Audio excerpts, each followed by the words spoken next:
Mithun Reddy MP గారిని liquor కేసులో ఈరోజు ఒక గంట క్రితం అక్రమమైనటువంటి అరెస్ట్ చేయడం పూర్తిగా ఈ ప్రభుత్వం యొక్క అప్రజాస్వామికమైన చర్యలకు ఇది పరాకాష్ట. దాదాపుగా సంవత్సరం 13 నెలల కాలం నుంచి ఈ కూటమి ప్రభుత్వం ఏర్పడినప్పటి నుంచి చంద్రబాబు నాయుడు గారు ఒకే ఒక లక్ష్యం పెట్టుకున్నారు. వైఎస్ఆర్ కాంగ్రెస్ పార్టీలో ఎవరైతే ప్రధానంగా జగన్మోహన్ రెడ్డి గారికి చాలా ప్రధానంగా నమ్మకంగా విశ్వాసంగా ఉంటారో, బలమైనటువంటి నాయకత్వం ఉంటుందో, వాళ్ళందరినీ కొన్ని పేర్లు సెలెక్ట్ చేసుకొని వాళ్ళకి అవమానాలు చేయడము, జైళ్ళకు పంపడము, బెయిల్ రాకుండా ఆపే ప్రయత్నం చేయడం, కక్ష సాధించే ప్రయత్నం చేయడం, మానసికంగా వాళ్ళను శారీరకంగా వేధించే ప్రయత్నంలో భాగమే ఈరోజు మిథున్ రెడ్డి అరెస్ట్ కూడా.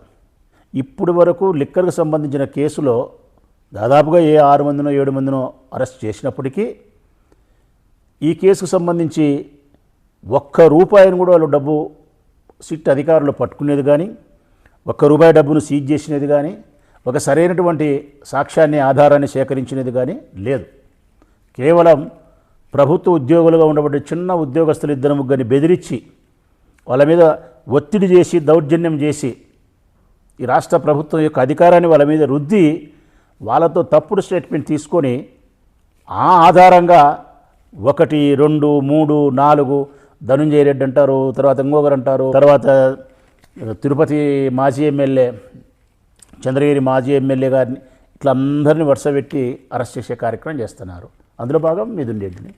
ఇంకా మిథున్ రెడ్డిని కానీ అరెస్ట్ చేసేదానికి ప్రధానమైనటువంటి కారణం ఈ రాష్ట్రంలో జగన్మోహన్ రెడ్డి గారి కుటుంబం తర్వాత ఆ స్థాయిలో చంద్రబాబు నాయుడు గారికి ఎక్కువ కోపము పగా ఉండేది పెద్దిరెడ్డి రామచంద్రారెడ్డి గారి కుటుంబం. మరి పెద్దిరెడ్డి రామచంద్రారెడ్డి గారి కుటుంబాన్ని అనేక రకాలుగా హింసించే ప్రయత్నం, మానసికంగా బాధపెట్టే ప్రయత్నంలో భాగంగానే గెలిచిన కొత్తలోనే సంవత్సరం కిందటనే మిథున్ రెడ్డిపై దాడి చేసే ప్రయత్నం చేసి జీపులు గాల్చి హంగామా చేసి నానాకం చేసినారు, తప్పుడు కేసులు పెట్టినారు. మళ్ళీ తర్వాత మదనపల్లిలో ఒక కాగితాలు కాలిపోయినాయని చెప్పి రామచంద్రారెడ్డి గారిని ఇరికిచ్చే ప్రయత్నం చేసినారు.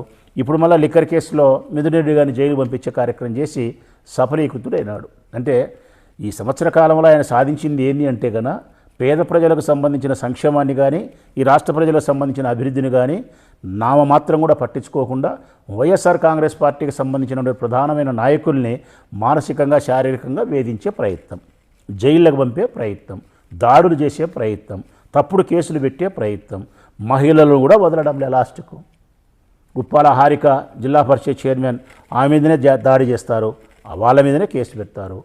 ఇటుపక్క మళ్ళా రోజమ్మ గారిని మాజీ మంత్రి ఆమె మీదనే దుర్భాషలాడతారు. ఆమెపై కంప్లైంట్ ఇస్తే పట్టించుకునే పరిస్థితి ఉండదు.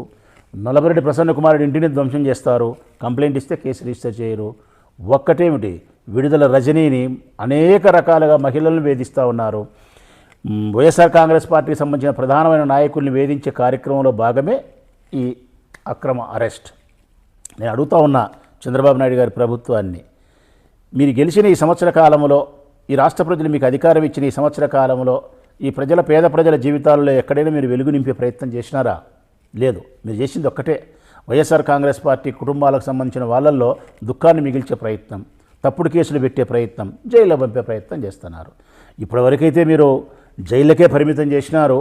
ఇంకా కొన్నాళ్ళు పోతే కన్నా జైళ్ళకు కాకుండా వ్యక్తులపై దాడి చేసే కార్యక్రమాలకు కూడా పోతారు. వ్యక్తులను తుదముట్టించే ప్రయత్నానికి కూడా మీరు ప్రయత్నం చేస్తారనడంలో ఏమాత్రమే కానీ అనుమానం లేదు. దుష్టమైనటువంటి చెడ్డ సాంప్రదాయానికి తెరదీసినారు మీరు. ఈ రాష్ట్రంలో పాలన అటకెక్కించినారు. ఈ రాష్ట్రంలో పేద ప్రజల గురించి పట్టించుకునే పరిస్థితి లేదు, పేద విద్యార్థుల గురించి పట్టించుకునే పరిస్థితి లేదు, పేదవారి ఆరోగ్యాన్ని గురించి పట్టించుకునే పరిస్థితి లేదు, మహిళల యొక్క మానానికి ప్రాణానికి రక్షణ లేకుండా పోయింది, శాంతి భద్రతలు కరువు అయిపోయినాయి, పరిశ్రమలు వచ్చే పరిస్థితి లేదు. ఒక్కటంటే ఒక్కటి కూడా చెప్పుకోదగ్గ కార్యక్రమం కానీ మంచి పని కానీ ఈ రాష్ట్రంలో లేదు. మిథున్ రెడ్డి గారి యొక్క అరెస్ట్ 100కు 100% అక్రమ అరెస్ట్. కేవలం వ్యక్తిగతమైనటువంటి పగతో పెద్దిరెడ్డి రామచంద్రారెడ్డి గారి కుటుంబాన్ని వేధించాలని చెప్పిన ప్రయత్నంలో భాగంగా చేసిన ప్రయత్నమే తప్ప మరొకటి కాదు.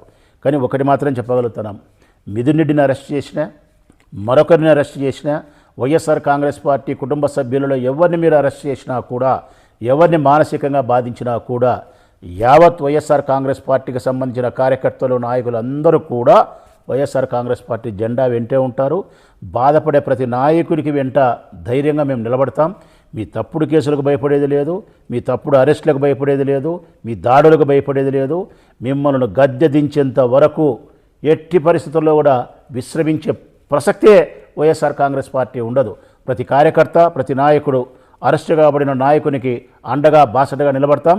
కడిగిన ముత్యంలాగా మా వాళ్ళందరూ కూడా బయటికి వస్తారు.